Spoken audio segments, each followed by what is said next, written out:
రేపల్లి దగ్గర పెనుమూరు. సో ఈ ఇప్పుడు ఉన్న పరిస్థితి ఇలాగే కొనసాగుతుంది. అసలు ఈ పొలాలన్నీ ఖాళీగా ఉంటే కనీసం నీళ్ళు కూడా లేవు. అది పెద్ద పెద్ద క్షేత్రవాదులు కానీ రాజకీయ నాయకులు కానీ ఒకటి అర్థం చేసుకోవాలి. రైతు ఏమన్నా పండించుకోకపోతే, రైతు వ్యవసాయం సరిగా చేయలేకపోతే, పంట సరిగా పండిపోతే అందరికీ నష్టమే. కొట్లు కూడా మూసిపోతాయి. అది ఎకనామిక్స్ ఏమీ ఉండదు. రైతు దగ్గర డబ్బులు పోతే ఎవరు కొంటారండి?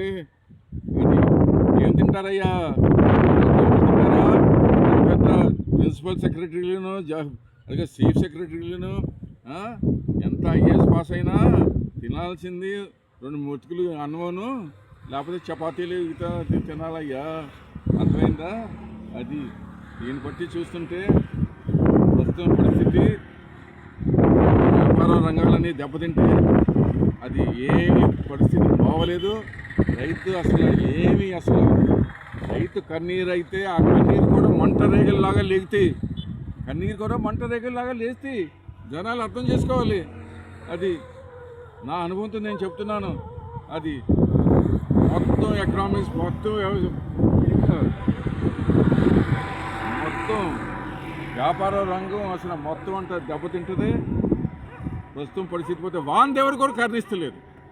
అది మరి వాందేవుడు కూడా ఎందుకు కరుణిస్తారు రాజకీయ నాయకులుగా అది అర్థం చేసుకోవాలి. వాందేవుడు ఎందుకు కరుణిస్తలేదు?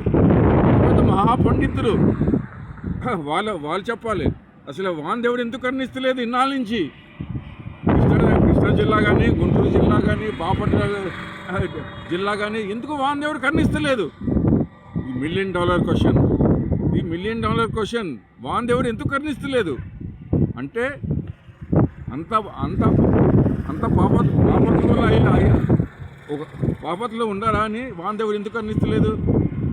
ఎవరైనా దీనికి ఏమైనా ఆన్సర్ దొరికితే, సమాధానం దొరికితే దీనికి ఈ ప్రశ్నకి కాస్త ఈ వీడియో చూసి పెట్టండి దాన్ని.